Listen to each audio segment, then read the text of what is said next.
अब एक बात मैं और ऐड करना चाहूंगा छोटी सी, जो आगे चल के घटित भी होगी, क्योंकि हम जो भी बातें करते हैं वो कोई भविष्यवाणियां नहीं होती, ना हम कोई भविष्यवक्ता हैं। सतगुरु ने तत्व ज्ञान ऐसा दे दिया, हम आगे का खुली आंखों से देख सकते हैं। इन लोगों ने किसान यूनियन की 5 लाख रुपए देकर मदद की।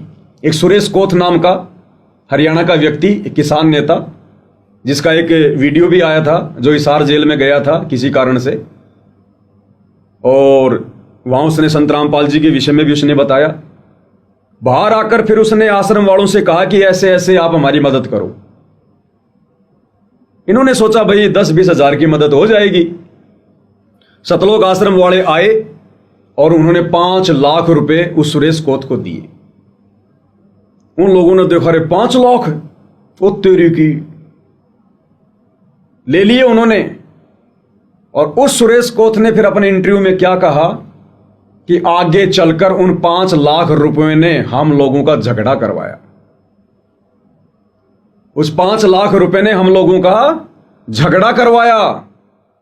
तब रामपाल ने मारती उड़ रैली हमने करी, रैली में बल्कि बहुत ज्यादा रामपाल के चेले ने मारा। साइड भी साफ कराया, उन्हें चाय का लंगर लगाया, उन्होंने बिस्कुट खिलाए। और मारती चंदा दिया कर, देखो 2000 दे गया, को 4000 दे गया, पर्ची का वोड लिख लेंदा, हमारा को काम चल जाता, जे नहीं होंदा तो कहाँ रह जाता किसी टे भाई तो और 10 पर्ची मांगे। वह लेकर आगे बोला 5 लाख रुपये देंगे जी। तेरी बेटी को हमारा सिर लग गया, तो 5 लाख रुपये मारा थी चंदा। हम तो पक्कड़ आदमी है, मारा कैशियर लेने तो नाटिया बोला, हम तो इतना चंदा बोल वो खोखा का रघविंदर चेयरमैन जी बोला जी तो 5 लाख देवे हैं। मैं तो कह 150 किला मालिक। मैं भाई फिर मन ने तो कदे पीछे हाथे लाया। कैशियर तो तेरा जी करता ले ले, तेरा जी करता ना ले ले। वो तो कह मैं निंदा नहीं। और सारे संगठन वाले ने बोले अपना सदा कदे भी खर्चा नहीं पट्या, इसके कैशियर के रुपये चल लेंगे। कदे कैशियर मारे 10,000 रुपये मांगा, कदे 20,000 रुपये मांगा है, खर्चा हो जाती तो लाना पड़ा सारा। बाद में उसकी जेब तो लाग जाए। फिर वो कहे मेरे घर हाथ लग गए। फिर संगठन वाले जलाए देख से थोड़े थोड़े करके दे। मैंने यार कदे भी कर्जा नहीं पट्या, इनका अपना तो पीछे आने ला रही तो नहीं लेंदा। उसके रुपये ले लिए। बाद में रुपया ने हमारा संगठन भी तोड़ा। बाद में रुपया ने हमारा संगठन भी तोड़ा। बाद में रुपया ने हमारा संगठन भी तोड़ा, क्योंकि बचत होगी। आंदोलन चल रहा हो, बड़ा अच्छा आंदोलन चल रहा, 1 लाख रुपये बचत होगी संगठन में। वो 1 लाख ने बैठ जाओ हमारा संगठन तोड़ गया था। वो 1 लाख ने बैठ जाओ हमारा संगठन तोड़ गया था। वो 1 लाख ने बैठ जाओ हमारा संगठन तोड़ गया था। हरियाणा के जाट आरक्षण में इन्होंने कभी 11 लाख, कभी 5 लाख, कभी कुछ चंदा देकर आरक्षण वालों की मदद की, जो कि ज्ञान विरुद्ध है, भक्ति विरुद्ध है। ये चंदा लेना देना भक्ति मार्ग में सतगुरु के नियम नहीं है। लेकिन इन्होंने मर्यादा तोड़कर, संगत की तुड़वाकर, संगत का दान धर्म का पैसा उसका दुरुपयोग किया। और जाट आरक्षण संघर्ष समिति को इन्होंने करोड़ों रुपया दिया। एक छोटा सा वीडियो तो आज इस पंचायत का देख लीजिएगा। इस पंचायत में एक प्रधान जी ने तो बिल्कुल साफ साफ कह दिया कि जाट आरक्षण में 25 लाख रुपए दिए गए हमारे को। किस खुशी में दिए गए? किस खुशी में दिए गए? दहेज में दिए गए? जगत को, कुपात्रों को तो दान देने के लिए गुरु ने मना किया है, चंदा देने के लिए मना किया है। फिर किस खुशी में राष्ट्रीय समाज सेवा समिति के द्वारा हरियाणा के जाट आरक्षण में 25 लाख रुपए दिए गए? एक छोटा सा वीडियो पहले आपको दिखा देता हूं, फिर मैं अपनी बात को आगे बढ़ाऊंगा। हम जाट आरक्षण में मैं अध्यक्षता रोहतक जिले का, जब इसने हमारे साथ महाराज ने साथ दिया था तो इसने मारते ही 25 लाख रुपए दिए थे उस टाइम में। सदगुरु रामपाल जी भगवान जी की जय हो। क्या कह रहा है? जाट आरक्षण में हमारे को 25 लाख रुपए दिए। गुरु के ज्ञान विरुद्ध, विधान विरुद्ध, मर्यादाओं के विरुद्ध। और मर्यादा किसकी टूटी? संगत की। क्योंकि दान धर्म किसका? संगत का। संगत ने आंख बंद करके कुपात्रों को दे दिया। क्योंकि गुरुदेव तो मना करते हैं कि गुरु बिन दान पुण्य जो करही, मिथ्या होय कबू न फली। गुरु बिन माला फेरते, गुरु बिन देते दान, गुरु बिन दोनों बेकार है, चाहे पूछो वेद पुराण।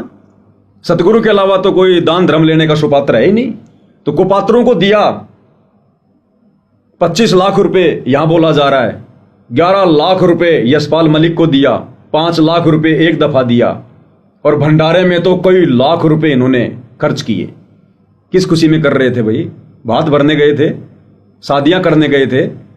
फिर आगे भाई साहब कह रहा कि जब हम दिल्ली कूच करने को गए, विधानसभा का घेराव करने के लिए गए जाट आरक्षण में, तो सतलोक आश्रम वालों ने पहले कह दिया कि भंडारे की व्यवस्था हम करेंगे। अरे आरक्षण चाहिए हरियाणा के जाट समाज को, भक्तों को तो आरक्षण नहीं चाहिए इस गंदे लोक में। हमने तो सब कुछ छोड़ छाड़ के जाना है। बिल्कुल।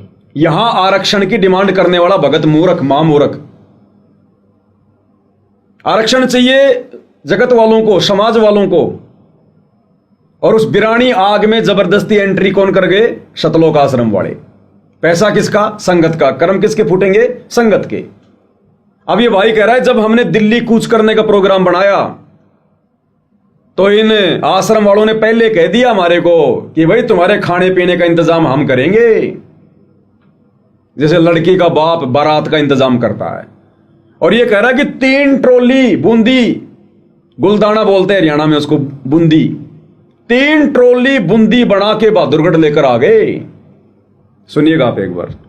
जब हम दिल्ली कूच करने खातिर तैयार हुए, 19 तारीख का संदेश आ गया, भाई आ जाओ फैसला होगा। जब महाराज जी ने बहादुरगढ़ में बैंकेट हॉल में 2 हॉल में 3-3 ट्रेली गुलदाना बना दिया था। दिल्ली छोड़ सतगुरु रामपाल जी भगवान जी की जय हो। भाई दिल्ली जो खाना खर्चा होगा तुमने कोई जरूरत नहीं, हम अपने दौड़ कराएंगे।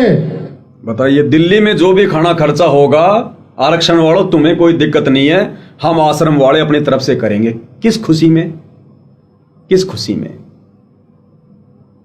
और फिर आगे चलकर न्यूज आई कि जो दान धर्म, जो चंदा इन लोगों ने आरक्षण संघर्ष समिति को दिया था यशपाल मलिक के नेतृत्व में, आगे चलकर आरक्षण संघर्ष समिति में झगड़ा हुआ उन पैसों को लेकर, जैसे किसान आंदोलन में हुआ 5 लाख को लेकर।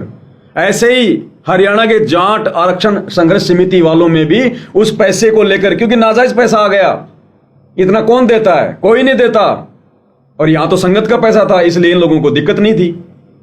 उस पैसे ने संघर्ष समिति को आपस में तोड़ दिया, झगड़ा करवा दिया उस पैसे को लेकर।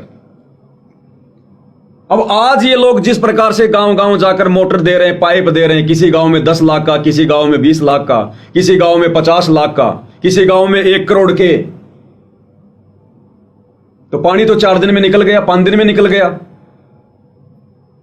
और ये लोग कह रहे हैं कि हम वो मोटर और पाइप वापस नहीं लेंगे, क्योंकि संत जिसको देता फिर वापस नहीं लेता। एक छोटा सा वीडियो दिखा देता हूं मैं, बलवान जाखड़ जी का, गांव बालक, जिला हिसार, राष्ट्रीय समाज सेवा समिति का उपाध्यक्ष बलवान जाखड़ जी के क्या विचार हैं, सुनिए। सो दैट संत रामपाल जी महाराज ही परमात्मा हैं, ये कभी विद्या व सामान वापिस नहीं लेते। किस तरह से मान लीजिए अगर यहाँ पर आप आए हैं तो अब लोग ये भी पूछेंगे कि क्या जो सामान आप दे करके लोगों को जा रहे हैं, क्या उस सामान के बदले में आप उनसे पैसे ले रहे हैं या फिर उनको अपने साथ जुड़ने के लिए कह रहे हैं? क्या कह रहे हैं आप लोगों को? ऐसा है, ये तो सब थोथी बातें हैं। संत रामपाल जी महाराज कोई भी कार्य करते हैं निस्वार्थ भाव से करते हैं। और जब जेल में बैठे हैं आप लोगों को नजर आता है, हमें तो हमारे पास नजर आते हैं, हमारे पास खड़े नजर आते हैं, ये सब कुछ निस्वार्थ भाव से हैं। किसी से कोई स्वार्थ साधने की कोई दिक्कत जरूरत नहीं है। और जो स्वार्थ साधता है वो संत भी नहीं है। हम ये कहना चाहेंगे, पूर्ण संत कभी भी किसी से अपनी स्वार्थ सिद्धि नहीं करता, निस्वार्थ भाव से सेवा कर रहे हैं। और ये उनके दास, हम जैसे लोग भी निस्वार्थ भाव से सेवा करते हैं। पैसा लेने की तो ये तो दाता हैं, लेने वाले नहीं है, ये देने वाले हैं। ये गलतफहमी ना रहे कि ये कुछ लेते होंगे। आपने देखा कितनी देर से आप खड़े हैं, किसी से कुछ लिया है? जी, ये तो ऐसे लोग हैं तो किसी का पानी पीकर भी राजी नहीं है। जो सामान आप यहाँ पर सहायता का देकर के जा रहे हैं, क्या ये इस्तेमाल होने के बाद आप वापस ले जाएंगे या फिर ग्राम पंचायत को सौंप दिया जाएगा? जैसे आपने सुना है ना, परमात्मा एक एकड़ जमीन में 50 मन गेहूं देता है जी। और हम आम कहते हैं बतेरा दे दिया, क्या उल्टा देंगे परमात्मा का? परमात्मा का दिया हुआ उल्टा नहीं दिया जाता, ना परमात्मा उल्टा लेता है।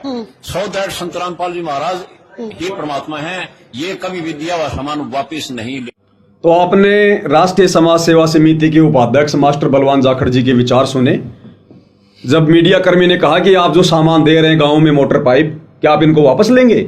तो कह रहे कि एक बार संत जी ने जो दे दिया फिर वापस नहीं लेते। अब इन मोटर और पाइप को लेकर आप जी देख लेना कजोड़ जी, आने वाले दिनों में इन गांव वालों के जूत बजेंगे आपस में। कौन रखेगा वो मोटर और पाइप? इतनी महंगी महंगी चीजें कौन छोड़ेगा? कहां रखी जाएंगी? क्या आवश्यकता थी उन गांवों में मोटर और पाइप को छोड़ने की, जब आपने उन गांवों का पानी निकाल दिया? अब वहां पर मोटर और पाइप रखने का क्या मतलब है? क्या उसको दुरुपयोग नहीं होगा कल को? कल को उसको लोग बेच नहीं देंगे? बेचकर कोई दूसरा कार्य नहीं कर लेंगे? ये तो बेवकूफी हो गई ना। कह रहे हम निस्वार्थ भाव से सेवा करते हैं। ये संगत का पैसा है। आप अपनी जमीन बेचकर, अपनी औरतों के गहने बेचकर, अपनी सैलरी से एक गांव में भी मोटर पाइप पहुंचा के दिखा दीजिएगा, हम मान जाएंगे कि आप बड़े निस्वार्थ भावी हैं। ये बेचारी नादान संगत की खून पसीने की कमाई जो बर्बाद की जा रही है, ये निस्वार्थ सेवादार बने हुए हैं और कहते हैं भगवान दे रहा है, भगवान दे रहा है। अरे संगत दे रही है। परमात्मा ने तो काशी के भंडारे में दिया था। किसी अपने भगत से, 64 लाख भगत थे, किसी से 1 रुपया तक नहीं लिया। 18 लाख को भोजन कराया, शतलोक से आया, साथ में सोने की मोहर दोहर दी। वो होता है दाता के द्वारा देना, गुरु के द्वारा देना। ये तो संगत को चूसा जा रहा है, लूटा जा रहा है। आप जी देख रहे हैं, ये लोग वीडियो बना बना के सरेआम कह रहे हैं कि हमने आपके गांव का पानी निकाल दिया, ड्रोन से वीडियो बना ली, दूसरा वीडियो फिर बनाएंगे, ये वीडियो फिर हम आश्रमों में समागम में चलाएंगे और संगत को दिखाएंगे ताकि संगत और बढ़ चढ़ के दान करे। तो दे कौन रहा है? वो दाता नहीं दे रहा। उस दाता के विधान में है ही नहीं ये मुफ्त में देना, फ्री में देना। ये तो भार चढ़ रहा भक्तों के ऊपर। ये मदद नहीं हो रही। मदद की जाती है उधार में, और जो मुफ्त में दिया जाता है वो भीख है, और भीख देने के लिए सदगुरु ने मना किया है। तो आने वाले समय में इन मोटर और पाइपों के लिए आप जी देख लेना, इन गांव वालों के भी आपस में जूत बजेंगे। क्योंकि जहां जहां इन लोगों ने इस प्रकार से संगत के दान धर्म का दुरुपयोग किया है, उन लोगों के जूत बजे। किसान आंदोलन में, जाट आरक्षण में, और अब देख लेना यहां भी जूत बजेंगे।